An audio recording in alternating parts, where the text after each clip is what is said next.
Good morning बच्चों। आज जो अपने टॉपिक स्टार्ट करने जा रहे हैं वो एग्रीकल्चर केमिस्ट्री का 4th लेसन है, जिसका नाम है आयन विनिमय।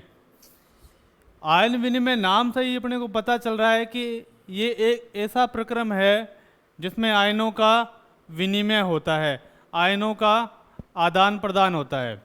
तो सबसे पहली बात, आयन विनिमय होता क्या है? ये एक ऐसा प्रक्रम होता है जिसमें जो प्रावस्था होती है वो उत्क्रमणीय प्रावस्था होती है। उत्क्रमणीय प्रावस्था होती है, उत्क्रमणीय प्रावस्था। अब उत्क्रमणीय प्रावस्था होती क्या है बच्चों? उत्क्रमणीय प्रावस्था वो प्रावस्था होती है जहाँ पर एक रूप से दूसरे रूप में परिवर्तन होता रहता है। उदाहरण, अगर अपने बर्फ़ को पिघला दें तो वो क्या बन जाएगी? पानी। और अगर उसी पानी को अपने जमा दें तो वापस क्या बन जाता है? बर्फ़ का निर्माण होता है। इस प्रकार से आयन विनिमय क्या होता है? एक उत्क्रमणीय प्रक्रम होता है जिसमें समान आवेश वाले आयन दूसरे आयनों के द्वारा क्या हो जाते हैं? प्रतिस्थापित हो जाते हैं या हटा दिए जाते हैं। तो इसमें क्या होता है? समान आवेश वाले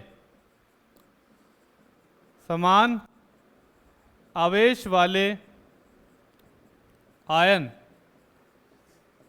एक दूसरे से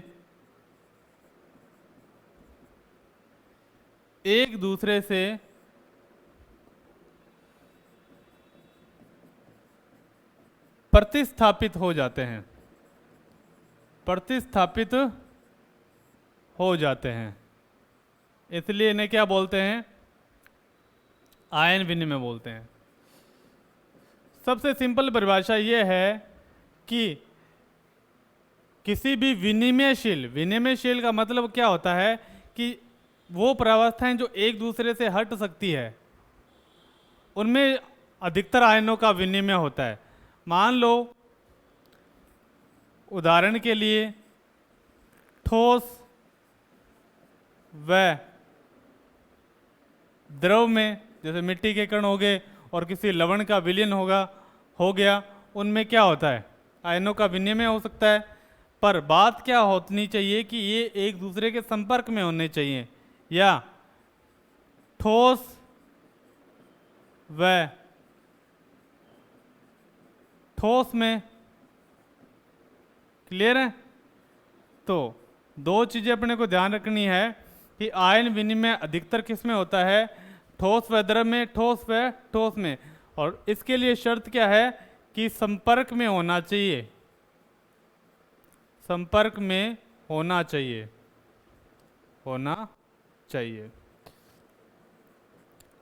अब बात करते हैं आयन विनिमय की परिभाषा।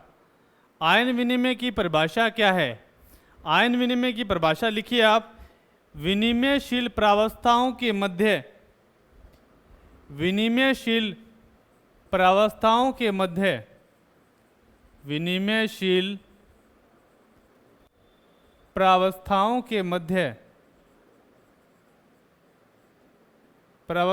के मध्य सजातीय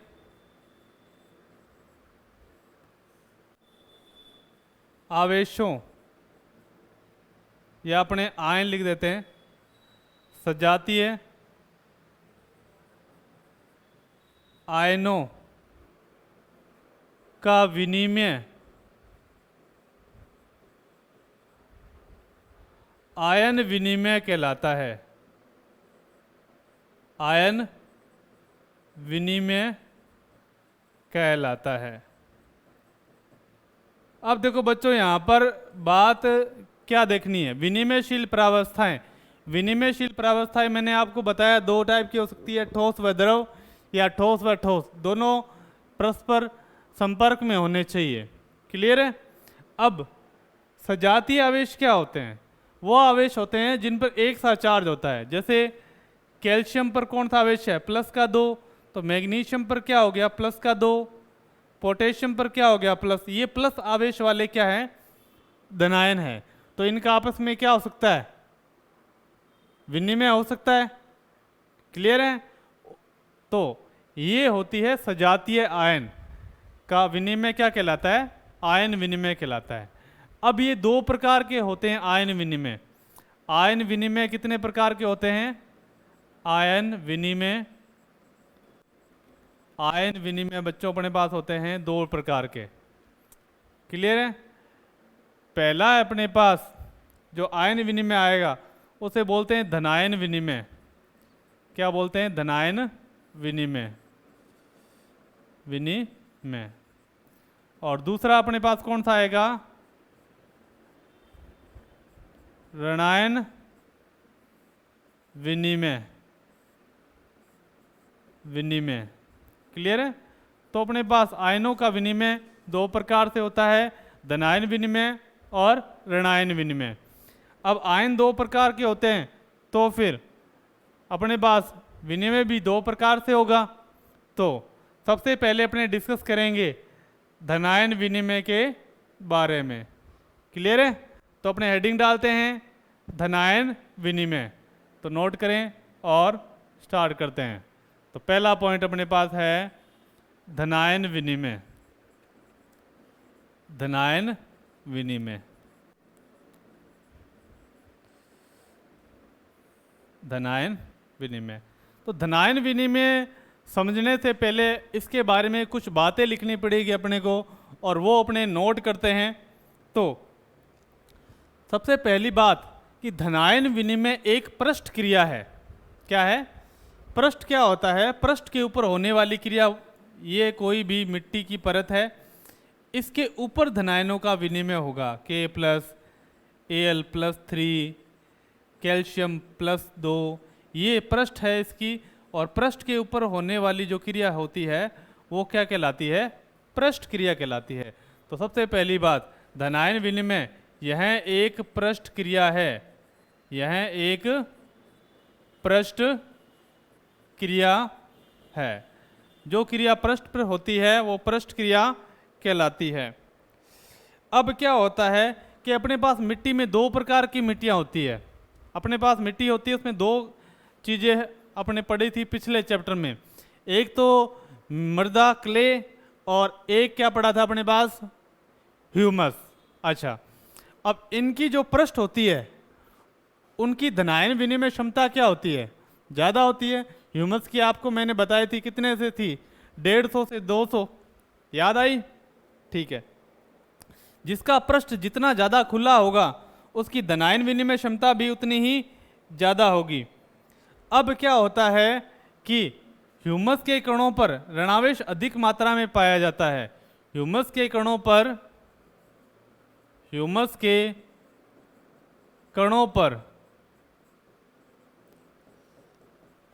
ऋणावेश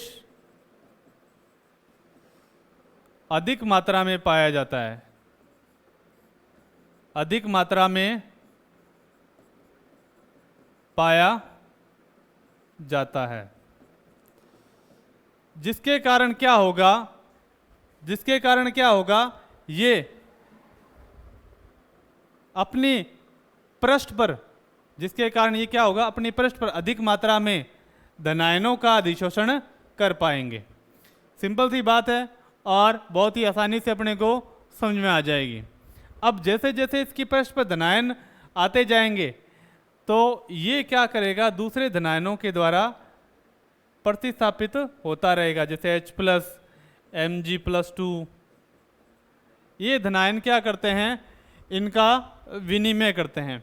तो नेक्स्ट पॉइंट ये है कि धनायन का विनिमय मृदा के निम्न के बीच में होता है। वो लिखेंगे कि धनायन का विनिमय किस किस के बीच में होता है।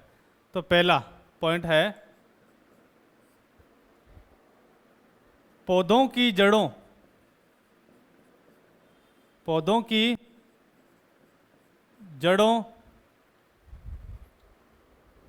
के धनायन तथा ह्यूमस या मिट्टी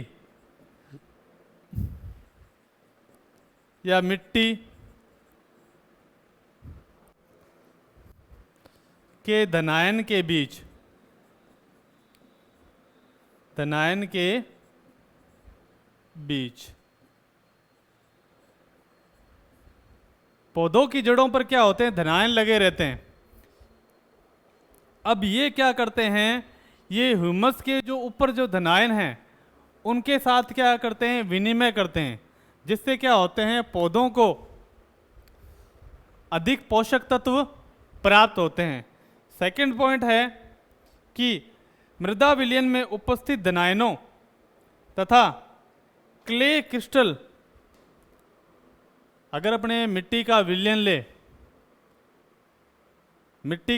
ले और क्ले क्रिस्टल ले लें, ठीक है, तो उनके बीच में जो क्ले क्रिस्टल पर धनायन विनिमय क्षमता क्या होती है? अलग होती है, और ह्यूमस की धनायन विनिमय क्षमता अलग होती है। दोनों के विलयन को मिक्स करेंगे तो वो क्या करते हैं? आपस में धनायन विनिमय करते हैं। तो दूसरा पॉइंट ये हो गया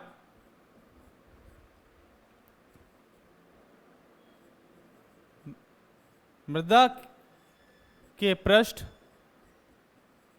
तथा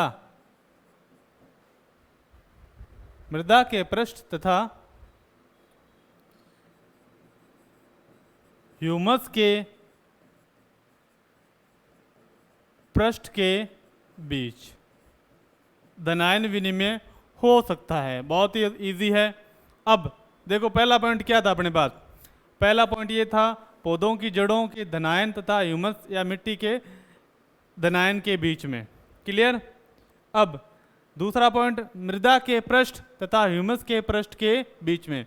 मृदा के पृष्ठ पर अलग धनायन होंगे, ह्यूमस के पृष्ठ पर अलग धनायन होंगे।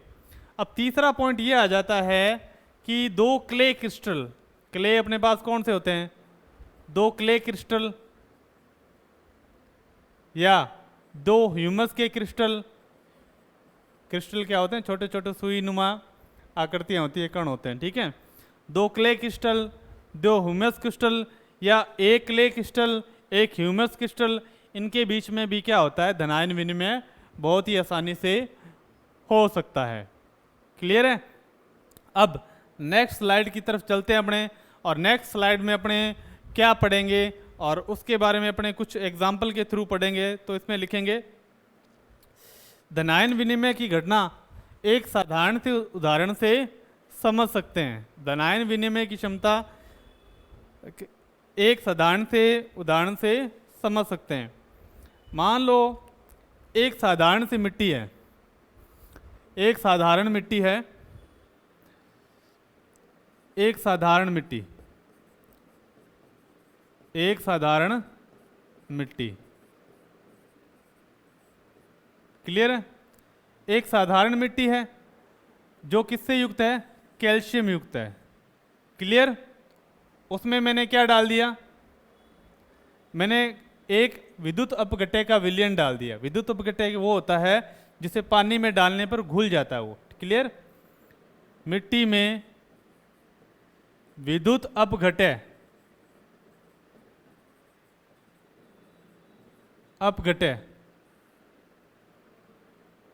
KCl का विलयन डालने पर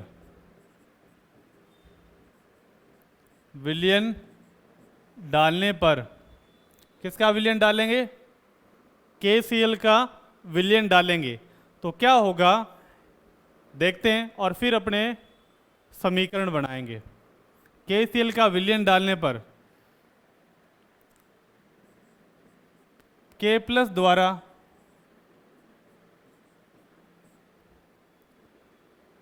Ca+2 को प्रतिस्थापित कर दिया जाता है।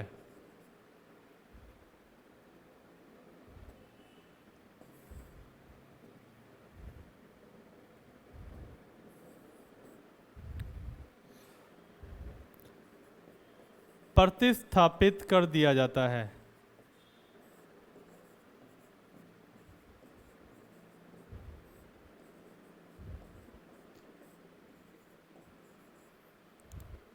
ठीक है?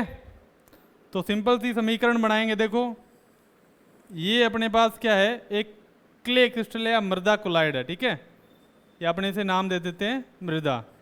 इसके ऊपर क्या जमे हुए हैं, calcium +2, calcium +2, Ca+2, Ca+2, Ca+2, Ca+2, Ca+2, Ca+2, Ca+2, ये कैल्शियम इसके ऊपर मिट्टी के ऊपर जमा पड़ी है, ठीक है।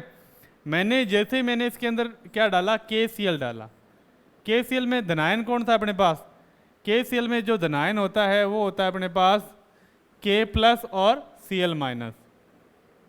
अब जैसे ही मैं इसे डालूंगा तो K को कौन हटा देगा, कैल्शियम हटा देगा। तो ये मिट्टी क्या बन जाएगी अपने पास, ये मृदा है, और यहाँ पर क्या आ जाएगा, K+, K+, K+, K+।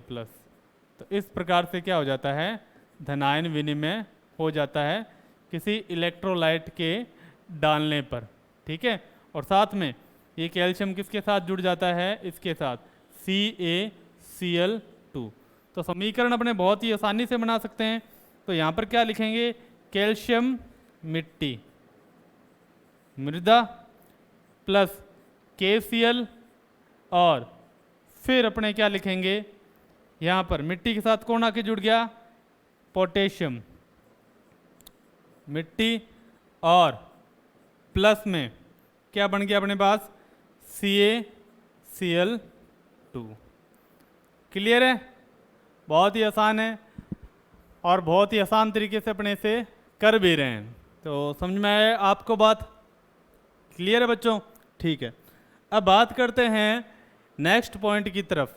कुछ एक एग्जाम्पल बुक में भी दिए हुए हैं कि कैसे अपने अम्लीय मिट्टी को इससे सही कर सकते हैं।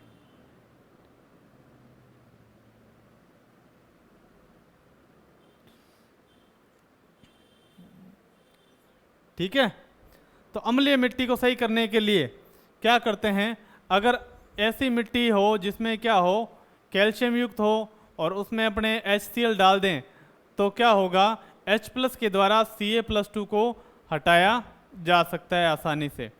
क्लियर है। अब देखो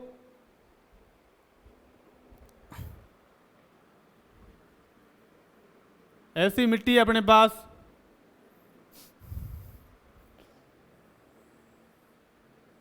मृदा है जिसके चारों तरफ क्या लगा पड़ा है, H+ लगा पड़ा है। जिस पे H+ ज़्यादा होते हैं वो मिट्टी कैसी होती है अपने पास, अम्लीय मिट्टी। और मैंने इसके अंदर क्या डाला, KCl डाल दिया।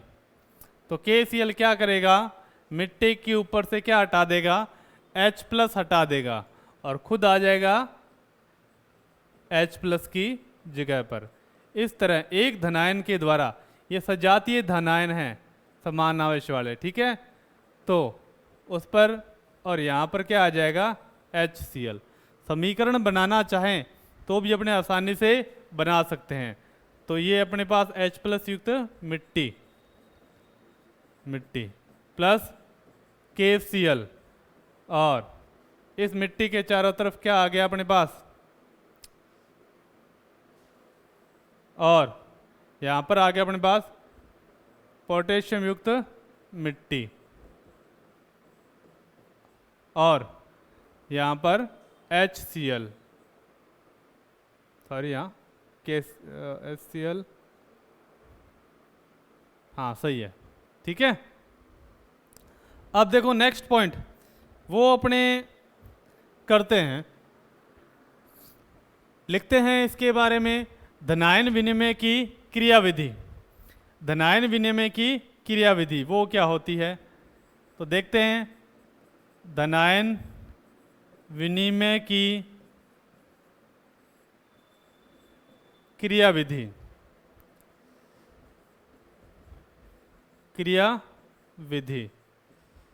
धनायन विनिमय की क्रियाविधि क्या होती है। धनायन विनिमय की क्रियाविधि में कुछ छोटे छोटे पॉइंट लिखने होते हैं। तो पहले एक पॉइंट लिखते हैं इसके अंदर, मृदा पृष्ठ द्वारा मृदा पृष्ठ द्वारा किसी विलयन, मैं बोल रहा हूं, मृदा पृष्ठ द्वारा किसी विलयन, मृदा पृष्ठ द्वारा किसी विलयन से धनायनों के परस्पर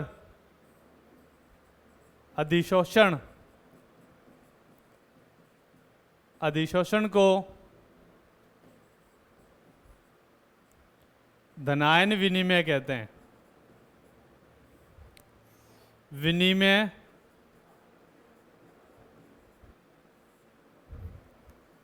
कहते हैं। क्लियर है?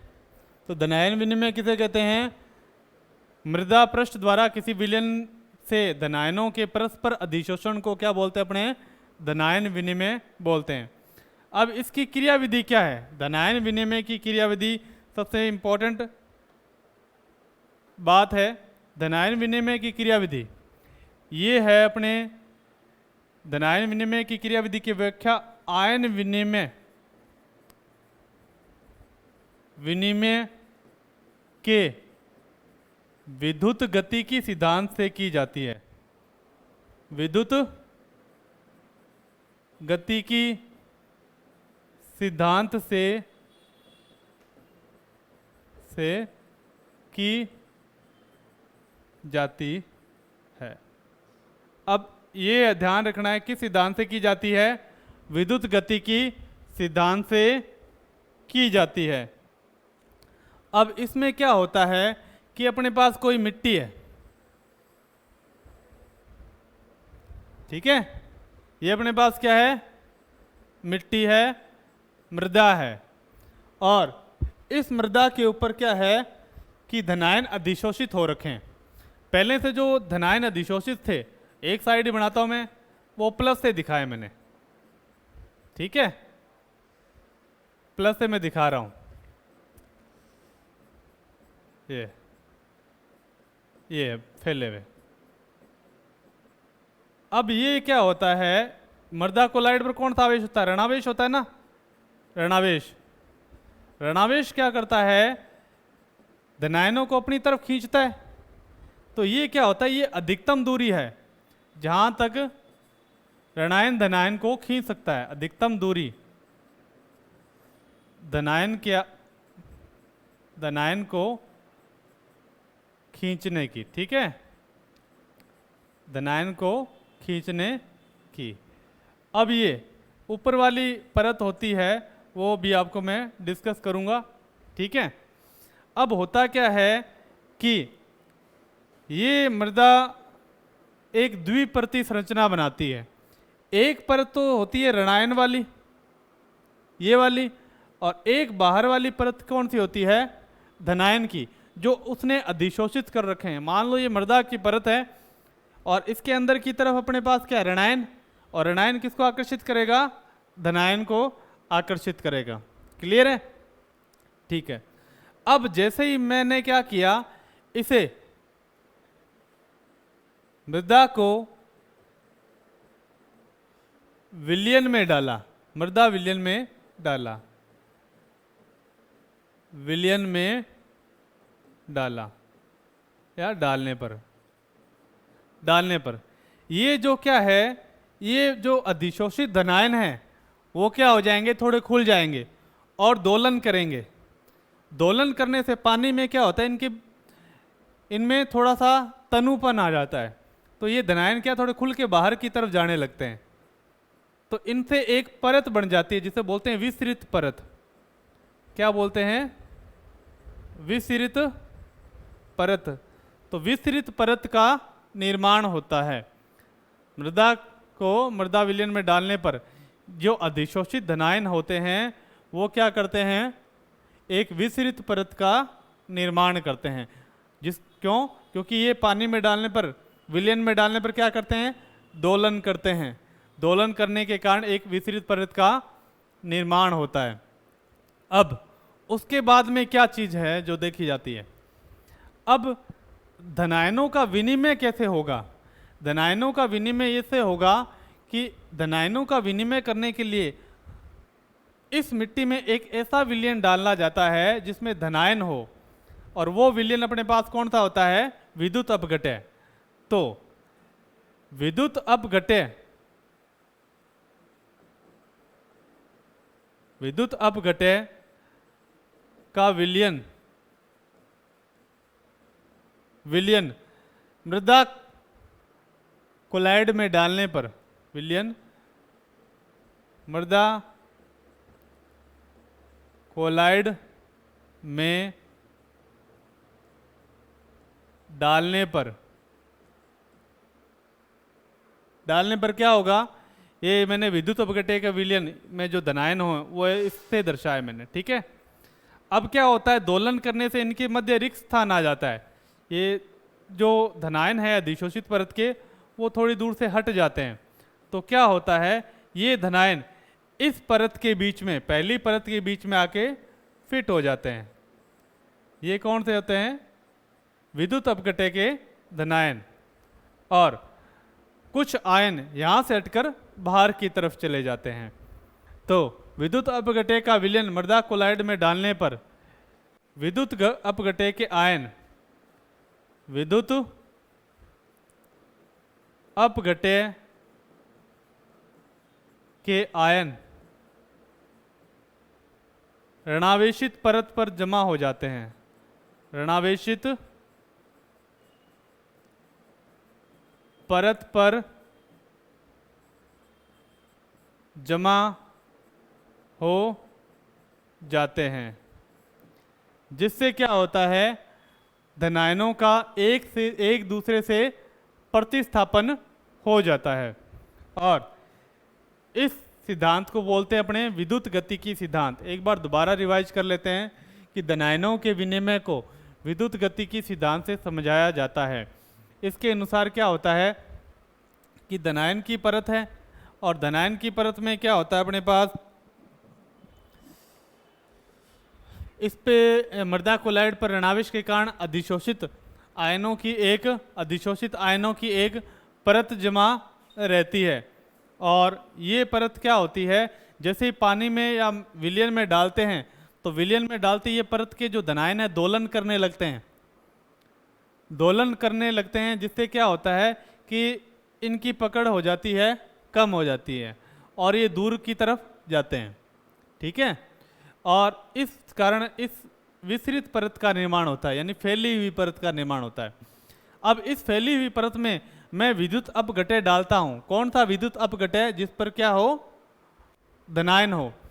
तो डालने पर ये जो धनायन है ये इस रिक्त स्थान में ऋणावेशित परत पर जमा हो जाते हैं, जिससे क्या होते हैं कि कुछ धनायन इसके ऊपर आ जाते हैं, यानी एक धनायन से दूसरे धनायनों का क्या हो गया अपने पास, प्रतिस्थापन। क्लियर है, ठीक है। और इस तरह से इस पूरे सिद्धांत को अपने क्या बोलते हैं, विद्युत गतिकी सिद्धांत। आज बच्चों अपने इतना ही पढ़ेंगे। कल अपने पढ़ेंगे आयनों के प्रकार और ऋणायन विनिमय और धनायन विनिमय क्षमता। छोटा ही पाठ है और बहुत ही आसानी से अपने इसे कंप्लीट कर लेंगे। तब तक के लिए थैंक यू, और पढ़ते रहिए। कोई भी क्वेश्चन हो, कोई भी दिक्कत हो तो आप मुझे बता सकते हैं। Thank you.